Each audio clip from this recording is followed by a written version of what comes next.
Bien, señores, tenemos el placer de tener con nosotros a Yatsel Román. Yatsel Román es un analista político internacional, secretario de Asuntos Internos del Partido Reformista Social Cristiano, y lo hemos invitado para que nos desenrede una madeja.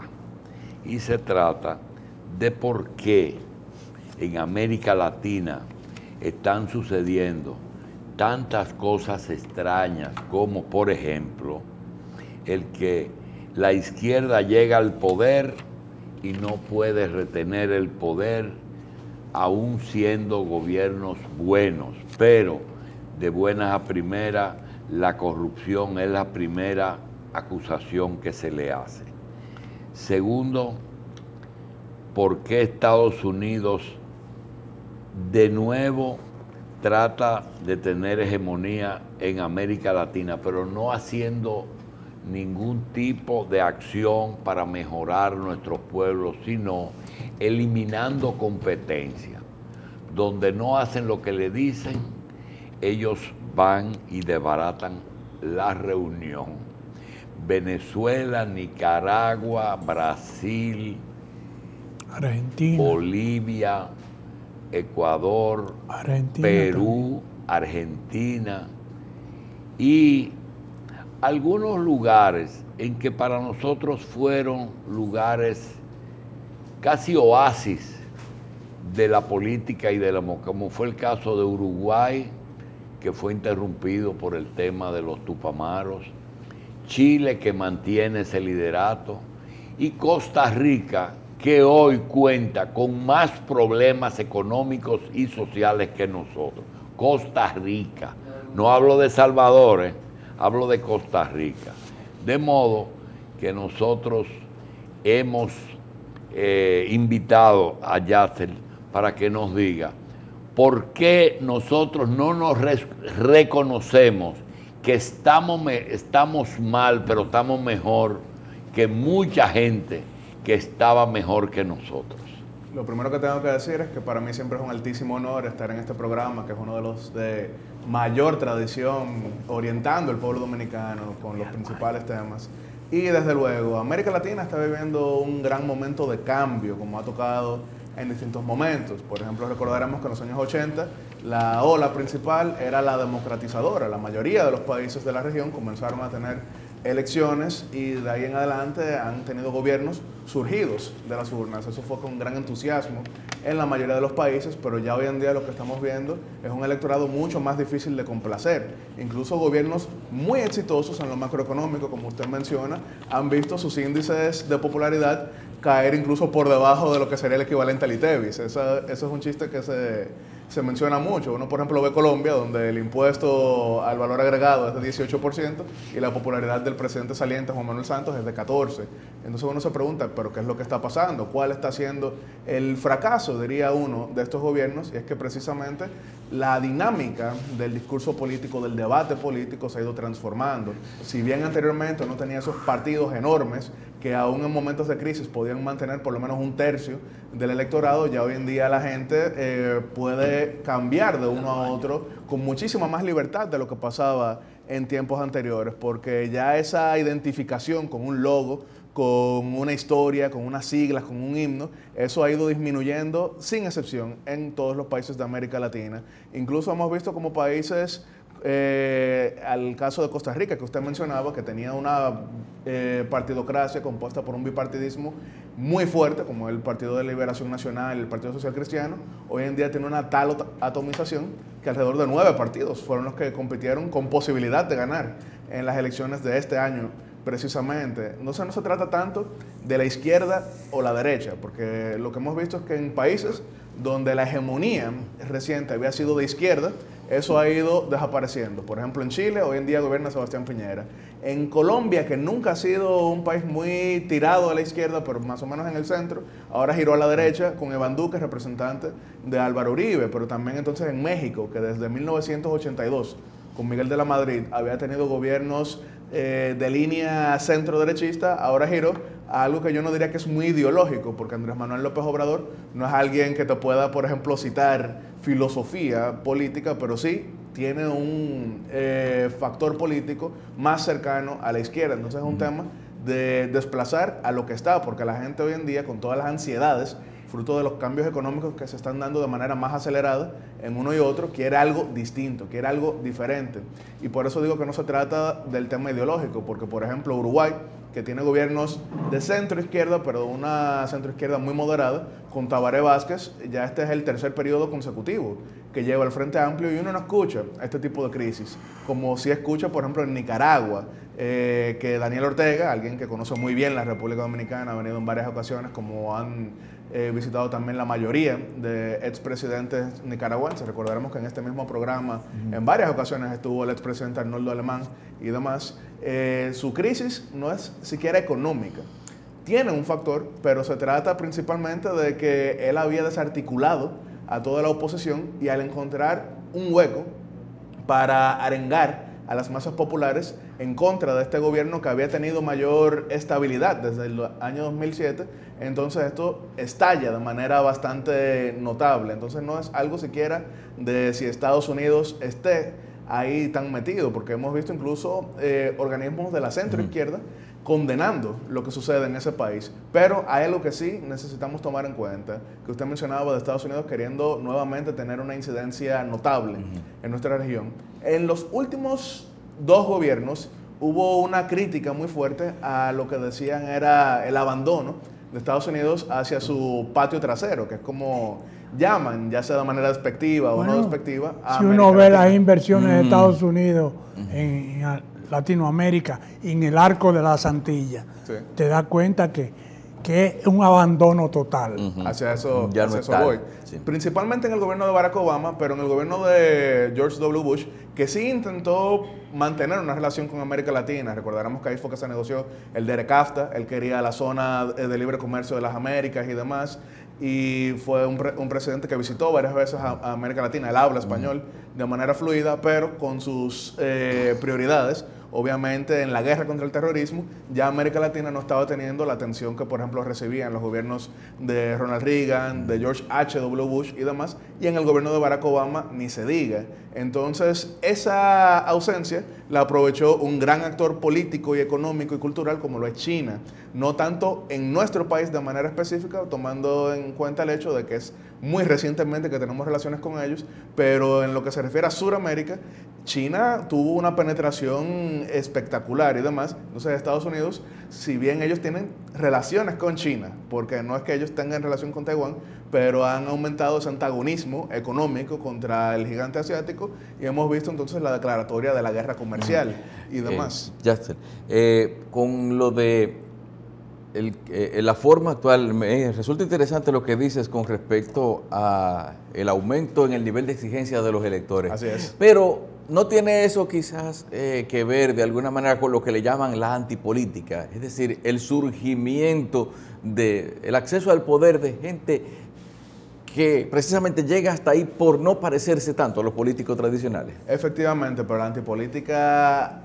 ha tenido un auge tal que, por ejemplo, incluso personas que llegan con ese discurso luego terminan encarnando aquel mal que ellos decían combatir. Por ejemplo, Guatemala, que es un país muy complicado, porque para ponerlo en contexto, desde el año 1985 que Guatemala recupera la democracia hasta el día de hoy, 8 partidos son los que han gobernado, ninguno se ha mantenido en el poder, y no solamente que 8 han gobernado y que los demás pasan a la oposición, sino que desaparecen completamente. La esperanza de vida de un partido político en Guatemala es de 5 años.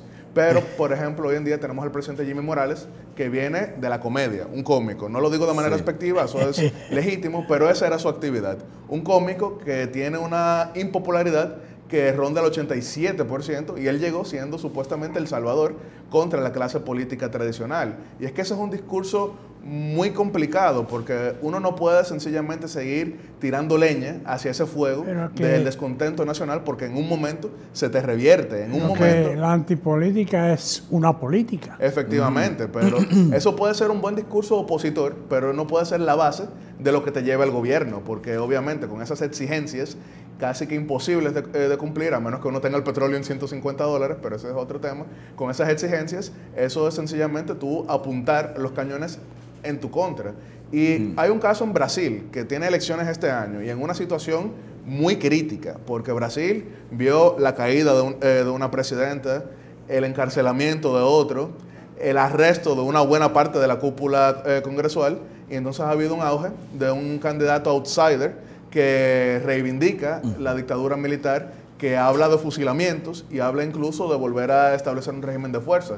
Jair Bolsonaro, que cuando Lula da Silva no sale en las encuestas por el tema de que todavía está indefinido si se le va a chancear o no, él es quien encabeza la mayoría de estos sondeos, e incluso cuando está por debajo de él son llamamientos a que el ejército nuevamente intervenga en la política de ese país. Entonces es algo que preocupa muchísimo, y yo siempre, en cualquier espacio que tengo, hago un llamado a muchos políticos a que no caigan en ese discurso demagógico, porque eso es afilar, vuelvo y digo, los cuchillos en su propia contra, porque la cura a la mala política no es la antipolítica, es la buena política. Cuando pasan casos como, por ejemplo... Juan Domingo Perón ganó desde el exilio.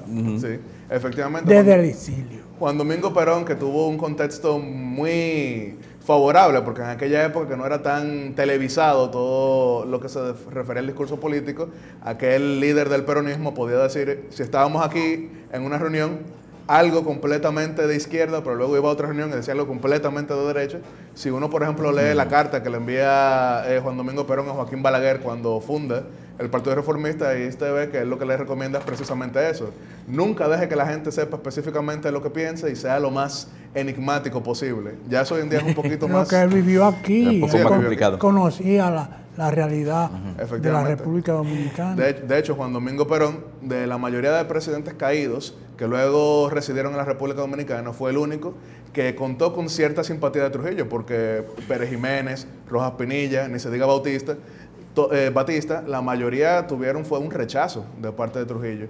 Y con relación a lo último que preguntaba el doctor en cuanto a la República Dominicana y el contexto que estamos viviendo, lo cierto es que cuando uno ve ciertas mediciones, uno nota que República Dominicana en definitiva tiene una gran cantidad de problemas que debemos enfrentar, pero también tenemos que tomar en cuenta que si se compara, por ejemplo, en inseguridad con el Triángulo Norte centroamericano, estamos muchísimo mejor. Ahora, hay que ver la tendencia. Si se compara en cuanto a inflación, que uno ve Argentina con 25% de inflación anual, y aquí uno ve 4% anual, uno pensará, bueno, o sea, no estamos tan mal en ese sentido. Ahora bien, uno nunca debe caer en el conformismo. Uno por eso siempre debe buscar mejorar eso, y que todos esos índices sean un motivo a superación, no un motivo a quedarnos de manera estática. Pero, ¿por qué resalto eso? Porque el discurso político no puede caer en aquello que estábamos hablando anteriormente, que es lo demagógico, que es lo derrotista, que es lo pesimista, porque eso sencillamente es arengar a las masas hacia un discurso anti-institucional, que es la antesala de un discurso antisistema, y hemos visto lo que ha pasado en la mayoría de países latinoamericanos cuando ese discurso se apodera. Yo creo que todavía aquí seguimos siendo un país mayormente moderado, pero es muy importante que todo actor político mantenga esa responsabilidad para que no terminemos aquí en una polarización como la que han vivido y siguen viviendo la mayoría de los países latinoamericanos, que hace imposible cualquier tipo de diálogo, cualquier tipo de consenso, porque incluso uno ve países como Perú, que ha tenido un gran éxito económico, 4% de desempleo, un 9% de crecimiento de la economía, la clase media que más ha crecido en los últimos años, y ahí, miren, hay 2 presidentes presos, 1 prófugo, 1 indultado, 1 que no se sabe qué va a terminar pasando con él, 1 investigado, y 1 que entró en abril y que ahora tiene 30% de popularidad nada más. Y eso precisamente por la polarización, que no podemos permitir que se apodere aquí del discurso político. Bueno, aquí está... Nosotros tenemos algo que quisiéramos tratarte, pero primero... Sí. Carlos nos tiene una imagen de Juan Domingo Perón, sí, y la vida aquí en República Dominicana. Mira, ese es Perón comprando su comida en el supermercado Wimpy's en el año 1958, cuando salió de Argentina. Él se pasó un tiempo aquí. Al llegar el nuncio, él le dijo a Trujillo, mira, ese me tumbó a mí, ten cuidado, y cogió y se fue para España. El tema... para dar un pequeño dato. Sí, el tema es el siguiente, mira, ese señor, tú decías que cada regreso hay que evaluarlo en su justa, no es lo mismo un Pérez Jiménez, un Rojas Pinilla, que intentó regresar, o un Perón, porque él dejó una base, y fue una base obrera. Que existe el día de y hoy. Cuando todavía hoy hay peronismo en Argentina. El sector mayoritario. Pero lo que te quiero decir es que estamos viviendo ahora una situación un poquito parecida. Mira, el PLD tenía un maestro que peleó en el PRD para hacer un partido a su medida. Y lo hizo y enseñó a sus dirigentes lo que es la política. Y lo obligaba a hacer un curso que ellos llamaban, ¿cómo se llama aquella cosa? Los círculos de estudios. Círculo de estudios. Pero hay una parte que él no podía hacer, y es influir en el origen y en la formación de sus dirigentes. En la formación sí, pero no en el origen. Y el PLD dio un salto del círculo de estudio al poder, sin quizá estar lo suficientemente maduro. Me parece que Balaguer los maduró con carburo, como a los mangos, antes de tiempo. Y ellos son unos genios de la política, pero tienen algunas lagunas. De esa laguna yo quiero hablar contigo. Tú tienes ahora que el competidor del PLD de buenas a primeras no es el PRD, no son ustedes, los reformistas. Ahora resulta que son los trujillistas. Tú dices, esto, si yo te lo descartan rápido, eso no va, sí, no va. Pero el peronismo está todavía en Argentina, y no era una papita Perón gobernando. Sí. El pinochetismo en Chile también. Ni Franco era una papita en España, y Trujillo menos. Entonces, porque ese era un país mucho menos desarrollado. La pregunta es la siguiente: ¿por qué no se lee la historia los PLDistas y se dan cuenta el por qué, independientemente de la figura de muchachito ese que anda haciendo política por ahí, de Ramfi, que es lo que él representa? Lo que es Isabelita Perón no está en la foto, pero andaba en la cola del motor de Juan Domingo Perón, sí, aquí, como su secretaria. Luego fue presidenta de Argentina. Que era cantante de cabaret, ¿verdad? Presidenta de Argentina. Ella y un dentista, sí, se sucedieron. Y el brujo. Exacto. La pregunta es la siguiente. Ese resurgimiento en que el PLD parece que se va a quedar hasta que le dé la gana, a pesar de que no tienen una cultura de poder como la tienen los argentinos. Es decir, heredaron eso. Sin embargo, llegaron al poder, Balaguer le levantó el brazo, pero tenían formación política, pero no social. Es decir, yo no quiero decir, pero la mayoría eran unos desclasados. Oye, ese, sí, era el problema. No, sí, ellos tenían clase media baja, sí, pero no eran unos desclasados. Desclasado es el lumpen. Ah, bueno. Es el lenguaje marxista aquí en auge. Pero corrijo, quería decir. No es por lumpen, no, porque la reforma agraria también es marxista. No, claro. Entonces, efectivamente. Pero por ejemplo, yo te puedo dar un ejemplo para que tú. ¿Por qué yo digo desclasado? Fue un error, como me corrigió Machi, pero yo te voy a decir una cosa. Hay personas que la primera vez que se pusieron un traje completo fue cuando tomaron posesión. Hay personas que en su casa nunca tuvieron un aire acondicionado. Que fue un salto de un momento Pero hay a otro. algo peor. Cuando se muere Felipe Vicini, que se murió en el primer gobierno de Leonel, yo hice un trabajo y la mayoría de los PLDistas no sabían quién se había muerto. Efectivamente, es que se trató de un salto de la noche a la mañana casi.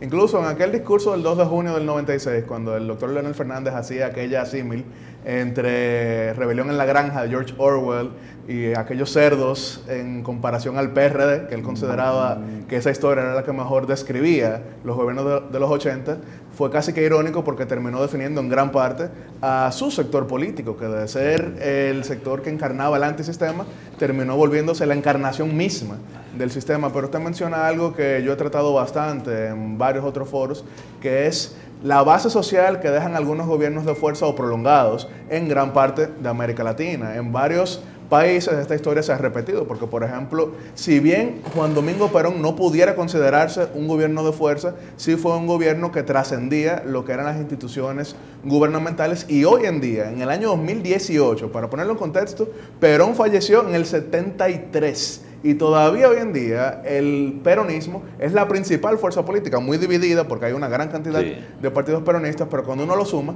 son el 55% del electorado, y eso se mantiene. En Chile, donde si bien no hay una mayoría pinochetista, todavía quienes reivindican al general superan el 20%. ¿Y por qué con el reformismo no ha pasado lo mismo? Bueno, es que el reformismo pasa similar en el sentido de que cuando uno ve la mayoría de las encuestas, alrededor de un 40% reivindica el doctor Joaquín Balaguer, pero el tema es que no. Oye, el reformismo lo único que ha tenido una línea clara en la de cómo es que se pueden enganchar con el que está en el poder. Hizo Alianza Rosada, a veces está cerca de Hipólito, pero ellos nunca han pensado, aunque te lo digan, en la toma del poder por sí mismos. Ellos sí quieren seguir siendo bisagra, sin tener el dominio de su militancia, porque ese es otro problema. Que a eso voy. Usted recordará muy bien que en el año 2000, de por sí, la razón por la que no se va a la segunda vuelta, si bien se ha repetido aquella leyenda de que mi sombrero no lo prestó dos veces, el doctor Joaquín Balaguer lo que decía era que él no podía garantizar que la militancia en pleno fuera en una sola dirección. Y eso sigue pasando hoy en día con la mayoría de partidos que no están en el gobierno, porque nadie puede garantizar la totalidad de su fuerza, y lo cierto es que si bien hay una mayoría que reivindica lo que es la escuela de gobierno del doctor Joaquín Balaguer, eso está dividido en varios partidos. Hay una buena parte en el PLD, hay una buena parte en el PRD y PRM, y hay una buena parte en el Partido Reformista. Ahora bien, lo que hay es que buscar una propuesta que recopile, que reúna todo eso en un solo sector político. Otro y eso tema que nos gustaría tratar después de la pausa y comenzar por ahí es esa ola de continuismo, a veces con la reelección misma, a veces la reelección del partido de gobierno, a veces la reelección cuando no hay confianza de una mujer esposa, que eso se ha dado mucho, y aquí se está dando. El tema es que hay también el deseo de reelección por varias razones. Una es ambición personal de que yo debo de seguir porque yo soy. Yo soy imprescindible. Yo soy imprescindible. La otra es, yo quiero ser porque aquí nadie está capacitado. Bueno, tercero. Hay una crisis de calidades. Sí, pero hay otra que es, yo no resisto que estos hijos de Machepa estén gobernando aquí y que no se sabe ni quiénes son, cuando tú tienes un Leonel Fernández de Villajuana, un Danilo Medina de Arroyo Cano. Entonces, eso es para ellos es una aberración, pero ellos mismos han dado muestras, todos, el de Gurabo, el de Villajuana, de que quieren seguir. La pregunta es, ¿quién quiere seguir por ambición? ¿Quién quiere seguir por predestinación? ¿O quién quiere seguir por miedo a que le den una carrera? Famosa y repetida de un expresidente colombiano, Mariano Ospina Pérez, que decía, más vale un presidente muerto que un presidente fugitivo. Y esa frase que él dijo a finales de los 40, hoy en día la han ponderado muchísimos otros que han decidido o irse fugitivo o ir a la cárcel, porque en ningún otro momento de la historia democrática de América Latina habíamos visto tantos gobernantes o fugitivos o presos de todos los colores políticos, de todas las ideologías, porque uno piensa mucho que a veces esto se trata de un plan imperialista para someter a los sectores de izquierda y demás, pero cuando uno ve que a Martinelli lo mandaron extraditado desde Estados Unidos hacia Panamá, cuando uno ve lo que pasó con Arnoldo Alemán, cuando uno ve lo que pasó con Alfonso Portillo, cuando uno ve todo lo que pasó con Alberto Fujimori. Después de Noriega. Después de Noriega. Entonces, cuando uno ve todo lo que está pasando, entonces se nota que hoy en día ya aquella... Pero a Trujillo le estaba pasando ya. A Trujillo le hubiese quizás pasado en un momento. Le estaba pasando sí. Ya. Efectivamente, pero cuando uno ve todo eso que está pasando, entonces pareciera que para muchos el salir del poder corresponde a un riesgo mucho mayor a lo que existía anteriormente, porque ¿qué pasaba antes cuando los presidentes salían del poder? Era que su sucesor, aún fuese de su propio partido político, lo que hacía era que le declaraba la guerra para anularlo, de forma tal de que no pudiera de ninguna manera volver a aspirar. Y a Saddam Hussein lo ahorcaron. Efectivamente. Pero el mecanismo de persecución judicial... Pasó la vida apoyando a Estados Unidos. Es un descubrimiento nuevo eso, porque lo de perseguir judicialmente, o nuevo es lo que hacen ellos para ganarse la persecución. Sí, el tema es que esto no es nuevo de ninguna manera. Desde los 80, aquí mismo, en República Dominicana, vimos juicios. El tema es que hoy en día son mucho más comunes. Y yo no llegaría a decir que se trata de persecución. Ahora bien, utilización política de la justicia es una cosa y persecución es otra, porque una cosa es que, por ejemplo, y vamos a incluso sacarlo del tema político, un presidente que, por ejemplo, en su gobierno desarticulan una buena cantidad de capos del narcotráfico, ese presidente va a usar ese discurso político para decir que yo soy el que le ha declarado la guerra. Pero hay un pedacito que te falta, inclúyelo. Dentro de estos perseguidos, ok, la corrupción es una constante. Sí. ¿Verdad? Se equivocaron. Aunque hay un caso que se equivocaron, permitieron la corrupción a nombre de la corrupción, de la reelección y de acumular riqueza para volver todo eso. Pero hay un componente que salta y es que aquellos que fueron los mejores gobernantes es que son víctimas de las principales persecuciones. En muchos casos. El que salió como nada, no le hacen nada ahora. El expediente lo hacen más sólido en cuanto... Mira el caso de Lula. Sí. Mira el caso... Martinelli hizo un gobierno que creció Panamá. Y que sigue siendo el más popular de Panamá. Creció Panamá. El año que viene... Correa le están dando Correa porque él fue un gran gobierno. Evo que se prepare. Mientras tenga... Aunque Evo no quiere bajarse, ¿no? No se quiere bajar porque sabe qué es lo que le van a hacer. Y si lo estaba dudando después de ver lo de Correa, me imagino que ya está muy claro que no quiere bajarse de ahí. Que no es el caso, por ejemplo, de Maduro. Pero a Cuba le presentaron una escalera, ¿verdad? Un puente de plata y ha salido en coche. Al de Corea le están haciendo lo mismo. Y la condición para que ellos hablen era, no me haga lo que le hiciste a los otros. Eso se filtró ya. Que el de Corea dijo, yo hablo, pero no me amance para después hacer como el chavo que te peina y después te da el cocotazo. Sí. Yo creo que la persecución a los mejores es una constante. Pero hay algo. Cuando los políticos se equivocan, si se equivoca el doctor Moreno, si se equivoca Narciso, quizás sea importante, pero no tanto cuando se equivoque uno que está en el poder o que tiene opción de poder. Que está en la puerta del poder. Hay una cosa. Con Jaime David Fernández, en un momento el PLD se equivocó. Le costó que llegara Hipólito. Cuando Miguel Vargas tenía todas las posibilidades de ganar fácil unas elecciones. Entonces, Hipólito Mejía y un equipo se obstinaron en lo que pasó, ¿verdad? Se metió dos periodos Leonel Fernández. Amable y Eduardo. Eso me duele personalmente. Amable y Eduardo. Era Eduardo. Y Amable se encaquilló y tiene el problema. Fernando Álvarez y Balaguer, ahí el que no entendió fue Fernando, que todavía no era su tiempo. Peña y Jacobo, si se hubieran puesto de acuerdo, hubieran gobernado 20 años cada uno.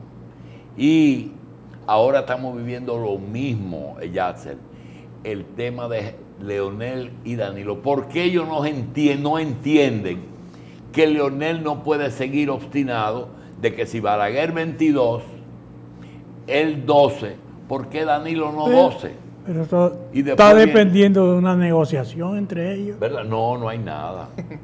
Bueno. Para los únicos que están de acuerdo, ¿sabe para qué? Que están totalmente de acuerdo, para ponerse en desacuerdo. Bueno, se caen en ese grupo. Caen en la situación de la izquierda. ¿Verdad? Perfecto. Lo que tengo que decir... Que cuando hablan de unidad ahí mismo se dividen. Lo que tengo que decir inicialmente es que cuando uno ve la mayoría de estos casos sí tiene que saltar a la vista el hecho de que generalmente quien tiene los números más altos en las encuestas es que lleva entonces el proceso más escandaloso, que es lo que ha pasado, por ejemplo, con Martinelli, que en su caso no ha sido juzgado por temas de corrupción específicamente, sino por escuchas ilegales. Entonces también, por ejemplo, pasa en Ecuador con Correa, que no está siendo tratado inmediatamente por corrupción, sino por un intento de secuestro a un opositor en Colombia y demás. Entonces, efectivamente, por eso hablo de lo que se trata de utilización política de la justicia, no necesariamente persecución, porque el tema es uno usar un discurso por situaciones que se están dando que son legítimamente investigables. Ahora bien, con relación a lo que ha pasado varias veces en República Dominicana, yo entiendo que ha faltado frecuentemente una capacidad de análisis de la coyuntura. Análisis no únicamente de lo que dice una encuesta en un momento, que las encuestas son fotografías del momento, y decía un gran observador político que las encuestas a veces son como la morcilla, muy sabrosas hasta que uno ve cómo se preparan y demás. Entonces yo creo que ha faltado ese análisis social de la coyuntura económico, cultural, político, histórico, que lleve a tomar decisiones no solamente en lo que beneficia hoy, lunes 16 de julio, sino de manera más prolongada, de manera más a largo plazo. Y por eso hemos visto que se ha repetido en todos los sectores políticos, porque esto no se puede solamente sindicar en uno. Usted mencionó ahí muy claro el PLD, mencionó muy claro el Partido Reformista, que en un momento, marcando incluso por encima del PRD, se eligió al candidato que tenía los peores números. Y eso no lo digo de manera personal hacia él. Él tiene que reconocer que en ese momento no era el mejor candidato, pero en unas primarias abiertas con apoyo de sectores externos al partido terminó imponiéndose, como también pasó en el año 2011, cuando un candidato que obviamente tenía un piso muy alto por haber sido expresidente, también tenía un techo muy claro que se le hacía imposible sobrepasar, y terminó siendo un suicidio colectivo de la mayoría de ellos. De todos esos, el único actor que sigue existiendo al día de hoy que usted ha mencionado fue quien se benefició en aquella elección del año 99 para el 2000, que es hoy en día el presidente de la República. Pero le costó, porque pasaron 12 años antes de llegar a eso. Y por eso es que yo he hablado en varias ocasiones de que tenemos que llegar a una situación de consenso no solamente entre los distintos partidos, sino a lo interno, porque si usted está en una situación antagónica con quien comparte posición política dentro de un organismo como usted, entonces hay que revisarse, porque si usted considera que lo peor que le puede pasar al país es que su compañero de partido gobierne, entonces ¿qué usted está haciendo ahí? Porque no se trata únicamente de que si yo gano, ellos me tienen que apoyar, pero si ellos ganan, yo no lo apoyo de ninguna manera, y al contrario me voy, hago campaña con el otro, pero entonces con el color de este partido, para entonces terminar de fastidiar al que yo estaba anteriormente. Y eso es una caricatura de la política, afecta a la institucionalidad y nos acerca hacia una mayor crisis de los partidos políticos, que en su versión ideal son el instrumento para interpretar las anhelaciones de la población, pero hoy en día lo que estamos viendo es una decadencia. ¿En qué momento está para usted, ahora en este momento, el Partido Reformista Social? Estamos en un momento de transición prolongada, pero que yo creo que ya se está llegando a ese final de transición. Una transición que ahora es que están comenzando a vivir. Tienen 2 presidentes ahora mismo. Bueno, de por sí eso ha sido un problema recurrente en el Partido Reformista, pero yo estoy convencido de que vamos a llegar ahora a una salida democrática e institucional de todo esto que está pasando. Y vuelvo y digo que esta ha sido una transición prolongada por una sencilla razón, es que hemos sido de los primeros en estar viviendo esto, mientras que los demás ahora es que están entrando. Tienen que negociar.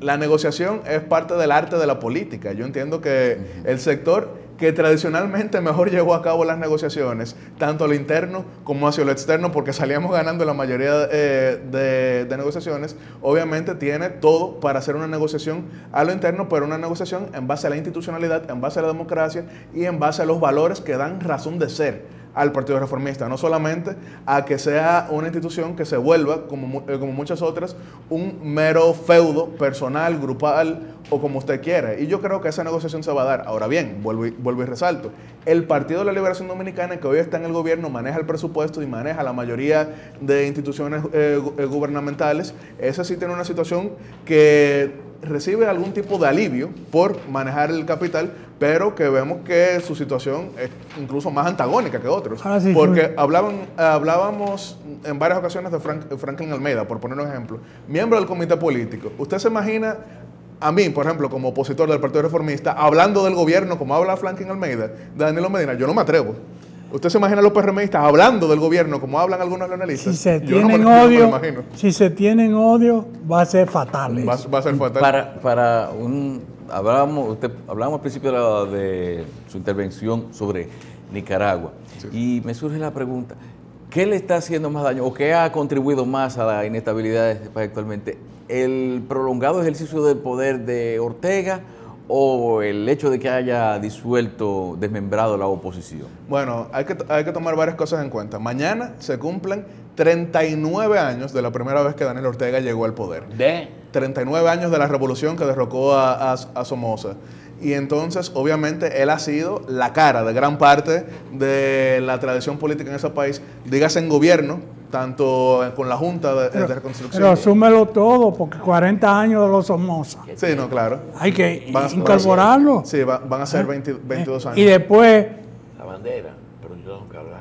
4 años de Oliver North con la contra nicaragüense. Efectivamente. También hay que sumarlo. Hay que sumarlo, sí. Pero para ponerlo en contexto, Nicaragua de 1937 a hoy en día ha sido gobernado mayormente por dos familias, dígase la Somoza o la Ortega. Y obviamente el hecho de que él haya gobernado de una manera férrea durante gran parte de su tiempo. Yo quiero decirte algo antes de irnos. Yasser, el Partido Reformista, hay que volver ahí.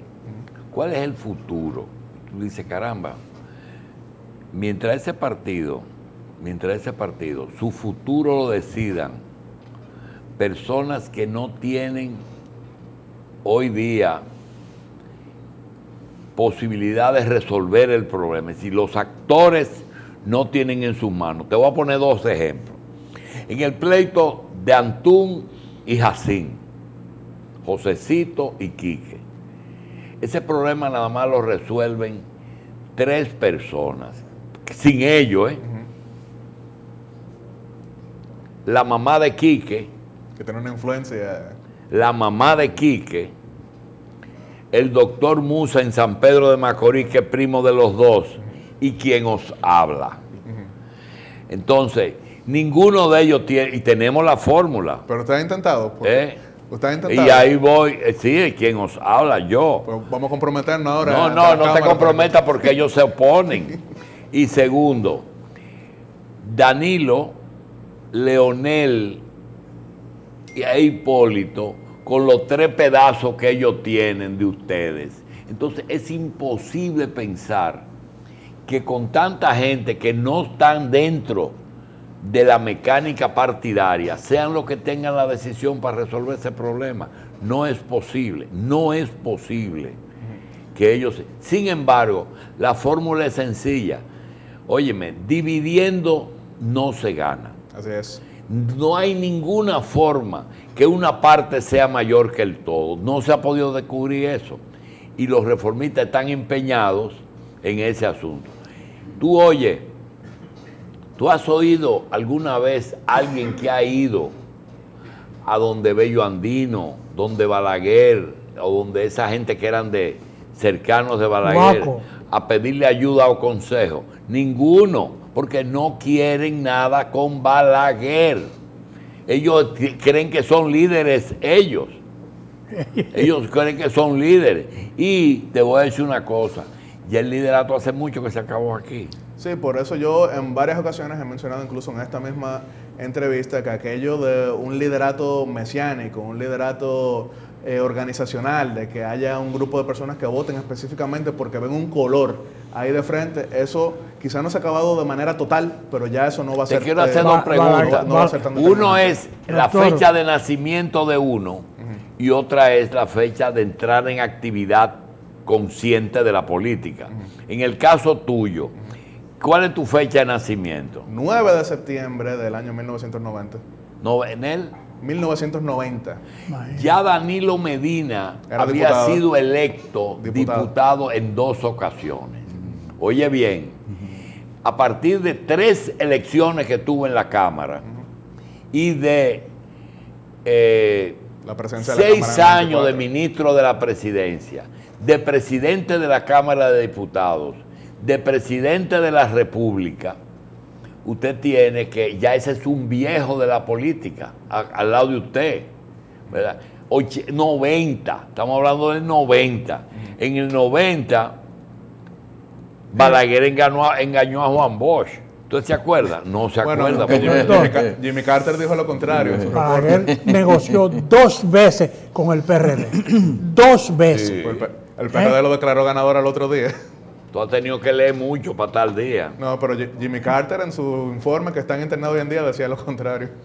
Que de por sí tuve la oportunidad de encontrarme... No veces cuándo, ¿eh? O cuando le quitaron los 2 años y Peña Gómez no quiso Ah, ya. ejercer. Aunque accedió en su momento, como bien reconoció Peña Gómez, pero cuando llega donde el comité ejecutivo del PRD le dicen por mayoría dividida que no en ese momento. Bien. Y todavía hay gente Bien, que le sigue doliendo eso. le damos las gracias a Yacel No, gracias a Román, ustedes siempre. analista político y secretario de Asuntos Internos Internacionales. Tú, el Partido Reformista lo preside ¿quién ahora mismo? Bueno, el Partido Reformista en este momento se encuentra en una situación de división que estamos intentando resolver y lamentablemente esto se ha seguido llevando Pero hacia... ¿quién es el presidente del partido? El presidente del partido, vuelvo y digo, en este momento no está definido, pero obviamente hay una facción... ¿Quiénes se dicen que son los presidentes del partido? El ingeniero Federico Antumballe y el senador José Jacín Frappier. Así que eso es que tienen que resolver su problema. Yo creo que va más allá, porque como usted bien resalta, donde se decide en base a una persona o dos, no va a son llevar ellos dos. no va a Bien. llevar ningún acuerdo. Yacel, gracias por estar aquí.